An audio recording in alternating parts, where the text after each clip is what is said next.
Palakkad എം.എൽ.എയും youth കോൺഗ്രസിൻ്റെ മുൻ നേതാവുമായിട്ടുള്ള രാഹുൽ മാങ്കൂട്ടം നിരവധി പെൺകുട്ടികളെ ക്രൂരമായി പീഡിപ്പിച്ചതിൻ്റെ നിരവധി തെളിവുകളും വാർത്തകളും നേരത്തെ പുറത്തു വന്നിരുന്നു.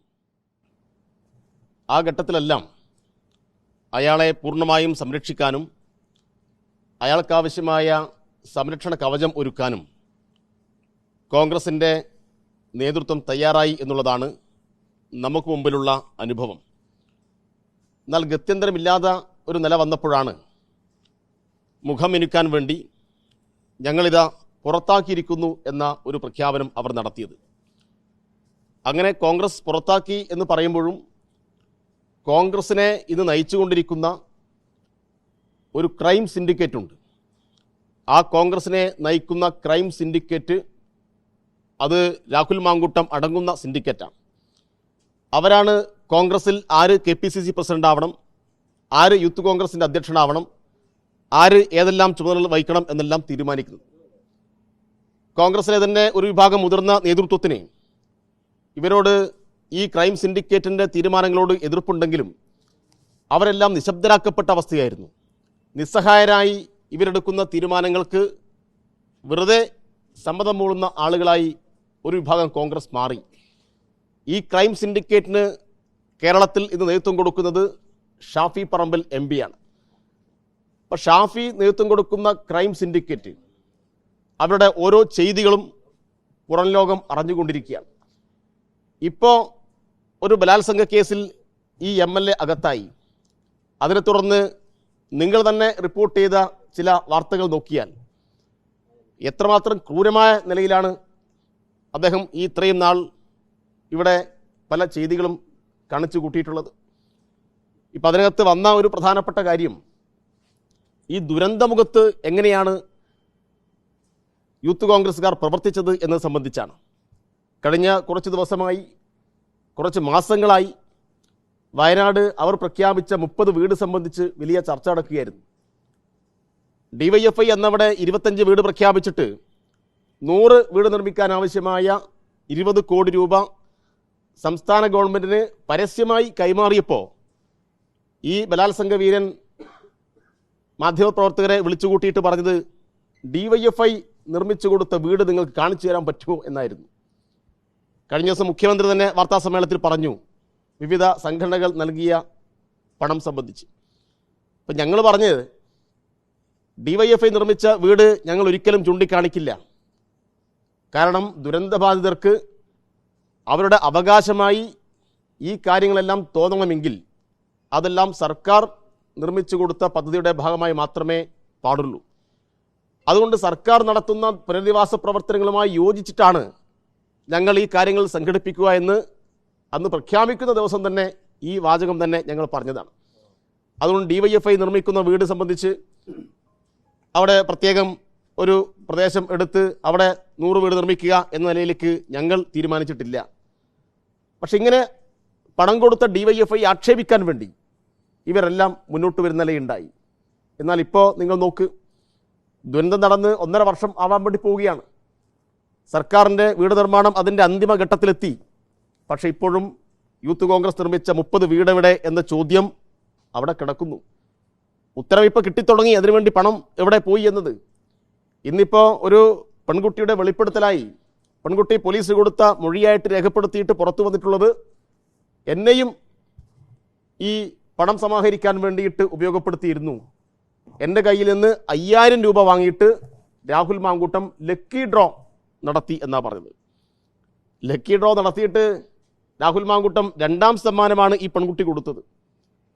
എങ്ങനെയാണ് 2ാം സമ്മാനം നിനക്ക് തരാം എന്ന് വാഗ്ദാനം നൽകി അങ്ങനെ സമ്മാനം കൊടുക്കുക?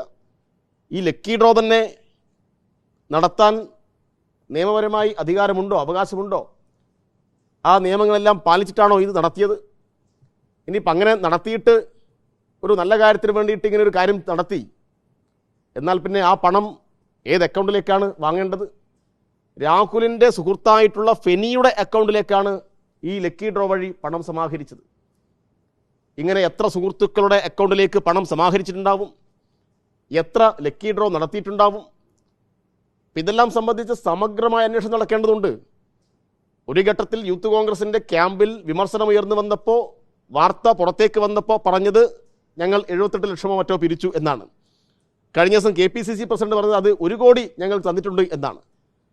78 ലക്ഷമോ 1 കോടിയോ അല്ല പിരിച്ചത്. ലക്കി ഡ്രോ വഴിയും മറ്റ് പല ചൂതാട്ടം വഴിയും വലിയ രൂപത്തിൽ പണം പിരിച്ചിട്ടുണ്ട്. അപ്പോൾ നിങ്ങളൊന്ന് ആലോചിച്ച് നോക്കിയേ, വയനാട്ടിലെ ദുരന്തബാധിതരുടെ കണ്ണീരൊപ്പാൻ എന്ന് പറഞ്ഞിട്ട് ഈ ഇരപിടിയൻ പെൺകുട്ടികളെ വശീകരിക്കാൻ വേണ്ടിയിട്ട് ആ പുനരധിവാസ പ്രവർത്തനത്തെ ഉപയോഗിച്ചു എന്നതാണ് ഗൗരവമായിട്ടുള്ള കാര്യം. ഉത്തരവാദിത്തപ്പെട്ട ഒരു യുവജന സംഘടനയുടെ നേതാവ് അവിടെ ദുരന്തമുഖത്ത് പറന്നെത്തിയത് എന്തെങ്കിലും ദുരന്ത നിവാരണ പ്രവർത്തനത്തിന് വേണ്ടിയിട്ടല്ല. തൻ്റെ ഇത്തരം ചെയ്തികൾക്കാവശ്യമായ പണം സമാഹരിക്കാൻ ഒരവസരമായി കഴുകൻ കണ്ണുകളുമായിട്ടാണ് ആ വയനാടിൻ്റെ ദുരന്ത ഭൂമിയിൽ യൂത്ത് കോൺഗ്രസിൻ്റെ സംഘം പറന്നെത്തിയത്. ഇരപിടിയൻ മനോഭാവത്തോടു കൂടിയിട്ടാണ് അവിടെ പെരുമാറിയത്. അതുകൊണ്ട് ഈ ദുരന്ത പുനരധിവാസ പ്രവർത്തനത്തെ പോലും ഈ നിലയിൽ പണം സമാഹരിക്കാൻ, പെൺകുട്ടികളെ വശീകരിക്കാൻ, തൻ്റെ ഇത്തരം ചെയ്തികൾക്ക് ആവശ്യമായിട്ടുള്ള പണം സമാഹരിക്കാൻ ഉൾപ്പെടെ ഉപയോഗപ്പെടുത്തിയിട്ടുള്ള ഈ അധമ സംഘത്തെ ഗൗരവമായി കൈകാര്യം ചെയ്യേണ്ടതുണ്ട്. ഇതുമായി ബന്ധപ്പെട്ട സമഗ്ര അന്വേഷണം നടത്തേണ്ടതുണ്ട്. ഈ ക്രൈം സിൻഡിക്കേറ്റിലെ രണ്ടാമനാണ് ഇപ്പോൾ ജയിലിലേക്ക് പോയിട്ടുള്ളത്. ക്രൈം സിൻഡിക്കേറ്റിൽ ഒന്നാമനുണ്ട്.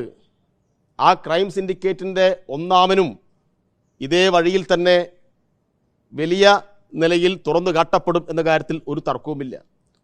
ഇപ്പോൾ വടകരയിലെ ഫ്ലാറ്റിനെ കുറിച്ചൊക്കെ ചില വാർത്തകൾ വരുന്നുണ്ട്. വടകരയിലെ ഫ്ലാറ്റിലേക്ക് ക്ഷണിക്കപ്പെട്ടു എന്നാണ് പറഞ്ഞത്. നമ്മൾ മനസ്സിലാക്കിയെടുത്തോളം രാഹുൽ മാങ്കൂട്ടത്തിൻ്റെ ഫ്ലാറ്റ് പാലക്കാടാണ്. അപ്പോൾ വടകരയിൽ ഫ്ലാറ്റുള്ളത് ആർക്കാണ്? അപ്പോൾ അത് സംബന്ധിച്ചും ഗൗരവമായ അന്വേഷണം നടത്തേണ്ടതുണ്ട്.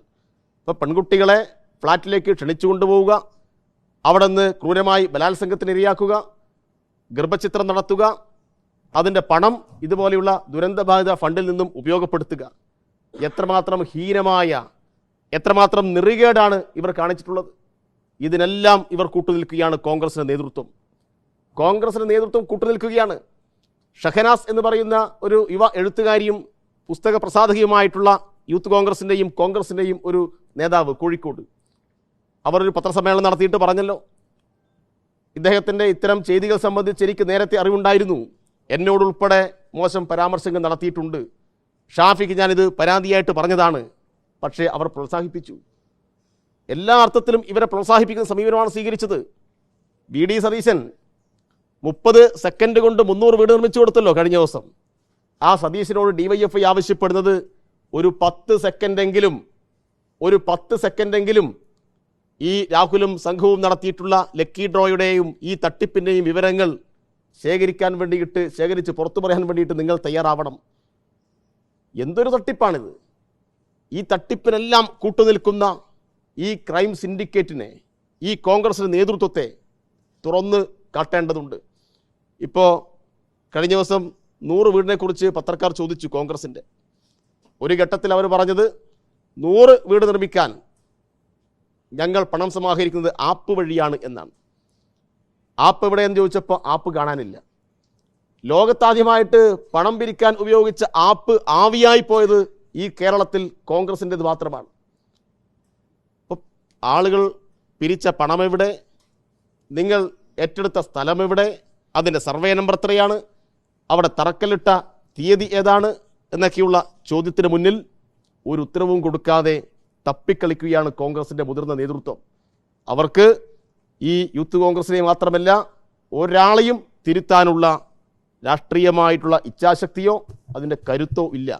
ഇപ്പോൾ കേരളത്തിലെ കോൺഗ്രസ് നേതൃത്വം ഒന്നടങ്കം മഹാരഥന്മാരായിട്ടുള്ള ആളുകൾ നയിച്ച പാർട്ടിയാണ് കേരളത്തിലെ കോൺഗ്രസ്. ഇന്ന് കേരളത്തിലെ കോൺഗ്രസിനെ നയിക്കുന്നത് ബലാത്സംഗ വീരന്മാരും അവരെ സംരക്ഷിക്കുന്ന ഈ ക്രൈം സിൻഡിക്കേറ്റിലെ ചില ഉപജാപ സംഘങ്ങളും മാത്രമാണ് അവരാണ്. അവരുടെ നിയന്ത്രണത്തിൽ കേരളത്തിലെ കോൺഗ്രസ് ഞെരിഞ്ഞമരുന്നു, അധപ്പതനത്തിലേക്ക് പോകുന്നു എന്നാണ് നമുക്ക് കാണാൻ വേണ്ടി കഴിയുക. അതുകൊണ്ട് ഗൗരവമായി DYFI ആവശ്യപ്പെടുന്നത് വയനാട് ചൂരൽമല മുണ്ടക്കൈ ദുരന്തത്തിൻ്റെ പശ്ചാത്തലത്തിൽ യൂത്ത് കോൺഗ്രസ് നടത്തിയിട്ടുള്ള ഒരു വലിയ തട്ടിപ്പിൻ്റെ, വലിയ കൊള്ളയുടെ ഒരു അറ്റമാണ് ഇപ്പോൾ നമുക്ക് കാണാൻ വേണ്ടി കഴിയുന്നത്. അപ്പോൾ അത് സംബന്ധിച്ച് സമഗ്രമായ അന്വേഷണം നടത്തിയാൽ കോടികളുടെ വെട്ടിപ്പിൻ്റെ കഥകൾ നമുക്ക് അറിയാൻ വേണ്ടി കഴിയും. അപ്പോൾ ദുരന്തബാധിതരെ മുൻനിർത്തിയിട്ട് ഈ യൂത്ത് കോൺഗ്രസും നടത്തിയിട്ടുള്ള കൊള്ള ഈ നാട് തിരിച്ചറിയണം എന്നാണ് DYFI ആവശ്യപ്പെടുന്നത്. ഈ സസ്പെൻഡ് ചെയ്തതുകൊണ്ട് കോൺഗ്രസിന്റെ ഉത്തരവാദിത്വം തീർന്നു, MLA സ്ഥാനം രാജിവെക്കേണ്ടതായിട്ടുണ്ടോ? അത് കോൺഗ്രസ് അതിന് മുൻകൈ എടുക്കേണ്ടതല്ലേ? അല്ലാതെ കോൺഗ്രസ് നേതാക്കന്മാർ തന്നെ വിശദീകരിക്കേണ്ടതാണ്. കാരണം കൈപ്പത്തി ചിഹ്നത്തിൽ മത്സരിച്ചു. നിങ്ങൾ മനസ്സിലാക്കേണ്ടത്, ഇയാൾക്കെതിരായി നിരവധി പരാതികൾ ഉയർന്നു വന്ന ഘട്ടത്തിലാണ് ഇയാളെ യൂത്ത് കോൺഗ്രസിൻ്റെ അധ്യക്ഷനായി വെക്കുന്നത്. യൂത്ത് കോൺഗ്രസിൻ്റെ അധ്യക്ഷനായിട്ട് ഇയാൾ എങ്ങനെ വരുന്നു എന്ന് ചോദിച്ചാൽ വ്യാജ ID കാർഡ് ഉണ്ടാക്കിയിട്ടാണ്. വ്യാജ ID കാർഡ് ഉണ്ടാക്കിയെന്ന് ആരാണ് പരാതിപ്പെട്ടതെന്ന് ചോദിച്ചാൽ, വ്യാജ ID കാർഡ് ഉണ്ടാക്കി എന്നെ തോപ്പിച്ചു കളഞ്ഞു എന്ന് പറഞ്ഞിട്ടുള്ള നിരവധി യൂത്ത് കോൺഗ്രസ് നേതാക്കന്മാരെ നമുക്കറിയാം. പരസ്യമായി പറഞ്ഞ കാര്യമാണ്. ചാനൽ ചർച്ചയിൽ കൂടി അവർ വന്ന് പറഞ്ഞ, അവരെല്ലാം ഇപ്പോൾ കോൺഗ്രസിൻ്റെയൊക്കെ പ്രധാനപ്പെട്ട നേതാക്കന്മാരായിട്ട് ഇവിടെ ഉണ്ടല്ലോ. നിങ്ങൾ അവരുടെ എല്ലാം ബൈറ്റ് എടുക്കണം. എങ്ങനെയാണ് നിങ്ങളെ തോൽപ്പിച്ചത് എന്ന് അവരോട് ചോദിക്കണം. അപ്പോൾ അവർ തന്നെ കൊടുത്ത കേസുകൾ ഇപ്പോൾ കോടതിയിലും അവരുടെ AICC നേതൃത്വം മുന്നിലും ഉണ്ട്. അപ്പോൾ അതെല്ലാം അവഗണിച്ച് അയാളെ പ്രസിഡൻ്റാക്കി. പിന്നീട് അയാളെ പാലക്കാട് കൊണ്ടുവന്നു. അല്ല, എന്തിനാണ് പാലക്കാട് കൊണ്ടുവന്നത്? പാലക്കാട് DCC പ്രസിഡന്റ് തങ്കപ്പൻ എന്താ പറഞ്ഞത്? പാലക്കാട് DCC AICC-ക്കും KPCC-ക്കും അയച്ച പരാതി എന്തായിരുന്നു? അപ്പോൾ പൂർണ്ണമായും പാലക്കാട് കോൺഗ്രസിൻ്റെ എല്ലാ എതിർപ്പും മറികടന്ന് അവിടെ ഷാഫി പറമ്പൽ ഇയാളെ കൊണ്ട് സ്ഥാപിച്ചു. അപ്പോൾ എല്ലാ അർത്ഥത്തിലും പിന്തുണയല്ലേ കൊടുത്തത്? അതല്ലേ ഷഹനാസ് പറഞ്ഞത്? ഞാൻ എത്രയോ തവണ ഷാഫിയോട് പറഞ്ഞതാ. പക്ഷെ എന്ത് ചെയ്യാം, ഷാഫിയാളെ സംരക്ഷിച്ചു എന്നല്ലേ പറഞ്ഞത്. എന്നാൽ പിന്നെ ഷഹനാസിൻ്റെ പേരിൽ നടപടിയെടുക്ക്. ഷഹനാസ് ഇപ്പോഴും കോൺഗ്രസിൻ്റെയൊക്കെ നേതാവല്ലേ? എന്തുകൊണ്ട് ഷഹനാസിൻ്റെ ഈ പത്രസമ്മേളനത്തിന് മറുപടി പറയാൻ ഷാഫി തയ്യാറായിട്ടില്ല? അപ്പോൾ ഇതിനെല്ലാം രക്ഷാധികാരിയായിട്ട് ഷാഫിയാണ് നേതൃത്വം കൊടുത്തുകൊണ്ടിരിക്കുന്നത് എന്ന് നമുക്കറിയാം. അതുകൊണ്ട് ക്രൈം സിൻഡിക്കേറ്റിലെ രണ്ടാമൻ മാത്രമേ ഇപ്പോൾ അകത്ത് പോയിട്ടുള്ളൂ.